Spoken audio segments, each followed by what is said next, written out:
का नाम साधु पुरुषों ने नारायण रख दिया। वो बेटे को याद करता था, नारायण नारायण। जमदूत उसके नजदीक नहीं फटक सके। भगवान के पार्षद आ गए कि अंत समय नारायण का नाम लेता है, इसको तुम नरकों में नहीं ले जा सकते, इसकी अपमृत्यु नहीं कर सकते हो। भगवान का नारायण नाम नर और नारी के बसे हृदय में बसे हुए चैतन्य का संकेत है। वही नारायण अनेक रूप में हो रहा है, इसीलिए उस नारायण का नाम है वासुदेव, सब में वास कर रहा है। वही नारायण का चेतना रोम रोम में रम रहा है, इसलिए उस नारायण का नाम है राम। और वही एक ही का एक है, इसलिए उसको बोलते ला इलाहा इल्लल्लाह, उसके सिवाय और कोई नहीं। वही कल्याण स्वरूप है, इसलिए उसका नाम शिव है। वही सत्य है, चित्त है और आनंद है, इसलिए उसका नाम सच्चिदानंद है। सत्यम ज्ञानम अनंतम ब्रह्म, जो सत्य है, ज्ञान स्वरूप है और जिसका अंत नहीं। हमारे शरीर का अंत हो जाता है, हमारे संबंधों का अंत हो जाता है, हमारे दुखों और सुखों का अंत हो जाता है, लेकिन उस साक्षी चैतन्य का अंत नहीं होता, इसलिए उसको अनंत कहते हैं। वह सत्य है, वस्तुएं बदल जाती है लेकिन वस्तुओं का साक्षी नहीं बदलता है। वही चैतन्य है, दिल के धड़कन उसी की सत्ता से चलती है, बुद्धि के निर्णय उसी के सत्ता से स्फुरित होते हैं, इसलिए उसको चैतन्य कहा। और बुद्धि के अनुरूप घटना घटती तब जो आनंद आता है, बुद्धि स्थिर होती तो आनंद आता है, उसी का आता है, इसलिए उसको आनंद कहते हैं। सत्य चित्त और आनंद, इसी सत्य चित्त आनंद का नाम है सच्चिदानंद। इसी परमात्मा को अलख भी बोलते हैं। लखना इंद्रियों से होता है, वो इंद्रियों से लखा नहीं जाता है। लखना माना देखना, आंखों से दिखता नहीं, कानों से उसको नहीं सुन सकते, जीभ से उसको चख नहीं सकते, नाक से उसको सूंघ नहीं सकते और हाथ से उसको स्पर्श नहीं कर सकते।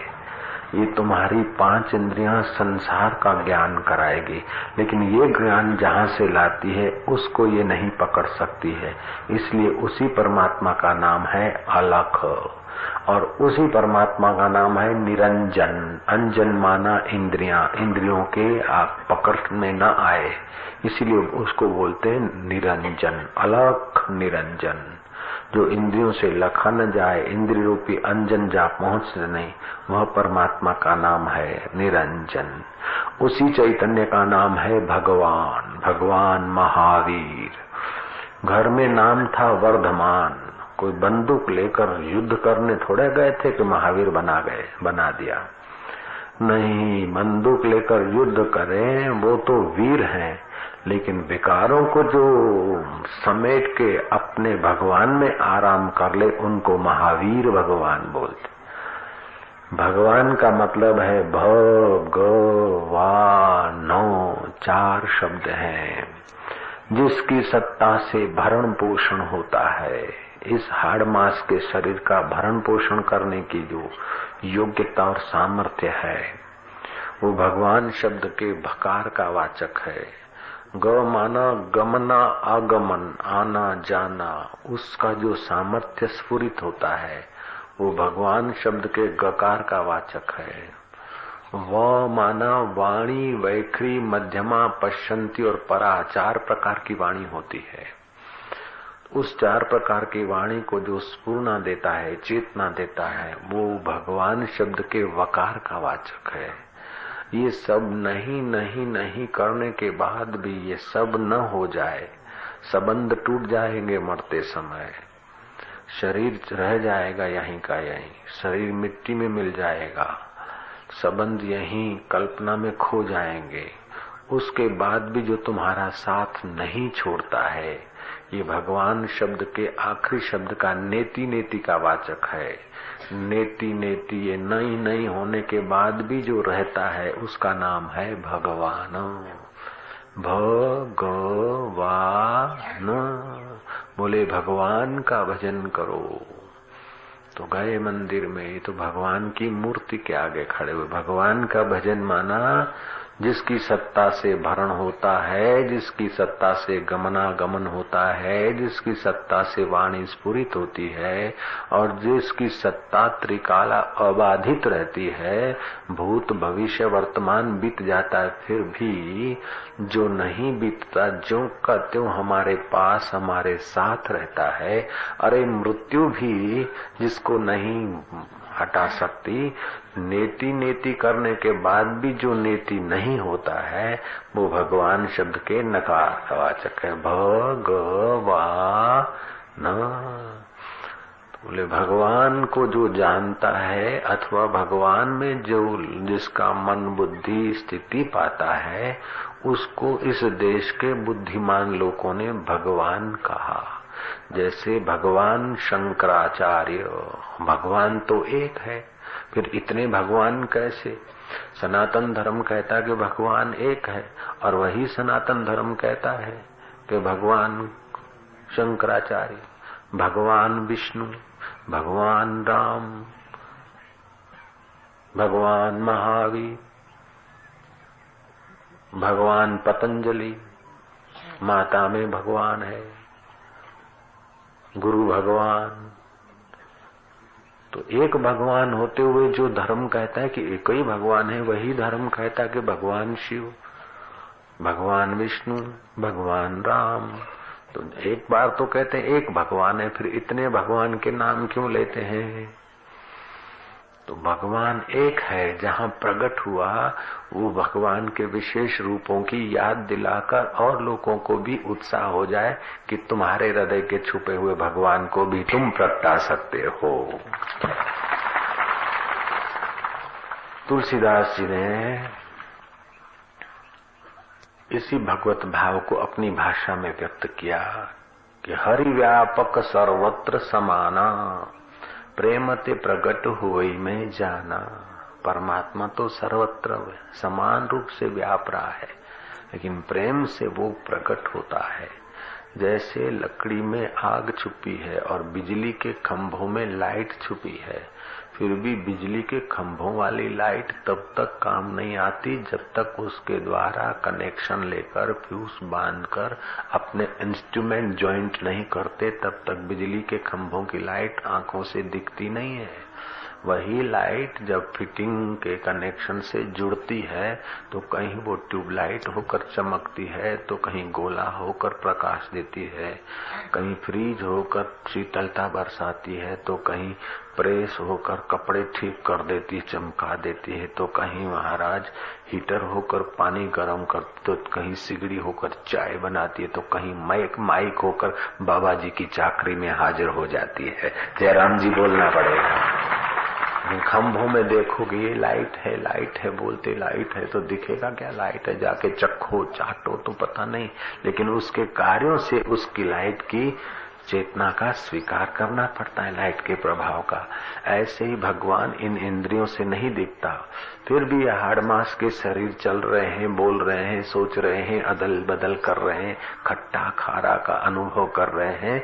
तो ये हमारे साधन, शरीर इंस्ट्रूमेंट है, ये शरीर साधन है भगवत भाव को प्रकट करने का। जैसे ट्यूबलाइट, माइक, ये लाइट के अस्तित्व की झांकी कराने वाले, ऐसे ही परमात्मा के अस्तित्व की झांकी इन चेतन शरीरों में होती है। लेकिन भगवान का 3 स्वभाव है। जय राम जी की। भगवान सत है। ये अभी सुबह सुबह जो खास आदमी आते हैं ना, जल्दी जल्दी उनको खास बातें सुना देता हूँ, बाद में फिर कहानियों के ढंग से चलेगी गाड़ी। अभी क्रीम बांट लेते हैं। जय राम जी की। तो भगवान का स्वभाव है सत्य, चित्त और आनंद। सत्य माना क्या? यस्य सत्ता त्रिकाला अव्यभिचरति इति सत्यम। जिसकी सत्ता तीनों काल में बाधित न हो, अव्यभिचारी हो, व्यभिचार को न प्राप्त हो, बदलने वाली न हो। जैसे फूल की माला है, 1 महीना पहले नहीं थी और 8 दिन पहले बाद में नहीं रहेगी, बदल जाएगी। ये शरीर 50 साल पहले नहीं था, 50 साल के बाद नहीं रहेगा, तो ये बदल गया न। तो जिसकी सत्ता बदले नहीं, यस्य सत्ता त्रिकाला अव्यभिचरति, जिसकी सत्ता तीनों काल में तब्दीली को, विचार को, बदलाहट को न प्राप्त हो उसको सत्य बोलते हैं। जिसका विनाश न हो उसको सत्य बोलते हैं। तो भगवान का सत्य स्वभाव तो हमें इन आंखों से दिखता है। मिट्टी का कण, रेती के कण को आप नाश नहीं कर सकते हैं। दुनिया के सब विज्ञानी मिलकर, दुनिया के सब लोग मिलकर भी रेती के एक दाने को नाश नहीं कर सकते। उसको घोल पीस के पाउडर बना देंगे, वो कण अति बारीक हो जाएंगे, लेकिन उसका नाश नहीं होगा। एक रेती के कण में से करोड़ कण बना दे, वो आंखों से ओझल हो जाएंगे, अदृश्य हो जाएंगे, अदर्शन होगा, लेकिन उनका नाश नहीं होगा। हो सकता है क्या उसका नाश? रेती के दाने का नाश हो सकता है? नहीं, रेती के दाने का नाश नहीं हो सकता है। ये फूल नाश नहीं होता है, इसका जल विभाग जल को मिलता है, वायु उसमें, वायु तत्व वायु को मिल जाता है, पृथ्वी तत्व इसमें रह जाएगा, वो जमीन में रह जाएगा। ऐसे ही तुम्हारे जो फिजिकल बॉडियां हैं, इनका भी नाश नहीं होता है। जब जिंदे हैं तो भगवान की चेतना का इसके द्वारा काम होता है। जब मर गए तो ये स्थूल शरीर जला दिया जाएगा, तो इसमें जो पानी है शरीर में, रक्त आदि, वो बाष्प होकर अग्नि के द्वारा बादलों में पहुंच जाएगा। फिर कहीं गंगा होकर बरसेगा, तो कहीं यमुना होकर बहेगा, तो कहीं फूलों में या खेतवाड़ी में पड़ेगा। इस शरीर में जो तेज तत्व है वो अग्नि के साथ विराट तेज में मिल जाएगा। इसमें जो वायु तत्व भरा है, मरने के बाद भी शरीर में वायु तो होता ही है, वायु वायु में मिल जाएगा, जल जल में मिल जाएगा। इस शरीर में जो पोलाण है, आकाश आकाश आकाश में मिल जाएगा। इस शरीर में जो पृथ्वी का हिस्सा है वो राख और हड्डियों के रूप में पृथ्वी में रह जाएगा। तो रेती के दाने को, राई के दाने को, फूल के एक पौधे को आप सदा के लिए नष्ट नहीं कर सकते, परिवर्तन कर सकते हैं। परिवर्तन शब्द के पीछे नष्ट धातु लगा, परिवर्तने नस धातु स्यात्। तो जिनका परिवर्तन होता है, हमारी आंखों से ओझल हो जाती है वस्तु, उसको हम समझते कि नाश हो गया। वास्तविक में नाश किसी वस्तु का नहीं होता। ध्यान से सुन रहे हैं इसलिए समझाता हूं कि नाश किसी वस्तु का नहीं होता। वो समष्टि से आती है, व्यष्टि में दिखती है, फिर बिखर के समष्टि में जाती है। जैसे अभी पानी का गिलास हमको दिखा, यहाँ भरा हुआ है, लड़के ने ढोल दिया, नाश कर दिया, पानी के गिलास को, दूध को नाश कर दिया। लेकिन पानी बाष्पीभूत होकर या तो ऊपर आकाश में उड़ जाएगा, या तो किसी नाली के सहारे नदी में जाएगा, और नदी के सहारे सागर में जाएगा, जहां से आया फिर वहां उसका स्टोरेज हो जाएगा। तो एक पानी का प्याला भी नाश नहीं होता है, फिर भी समझते कि देखो पानी नाश हो गया, रेती में ढोल दिया, नाश हो गया। तो परिवर्तने नस धातु स्यात्। तो भगवान की चेतना, भगवत तत्व हकीकत में नाश नहीं होता। एक बात तो भगवान का सत्य स्वरूप इस कण कण में दिखाई दे रहा है। भगवान का चेतन स्वरूप पशु, पक्षी और मनुष्य में दिखाई दे रहा है। पशु नाम भगवान का है, जय राम जी की। पशु नाम भगवान का है, पक्षी नाम भगवान का है। पश्यति इति पक्षी, पश्यति इति पशु, जो इंद्रियों के द्वारा देखता है। तो इंद्रियों के द्वारा कौन देखता है? कि वो चैतन्य आत्मा।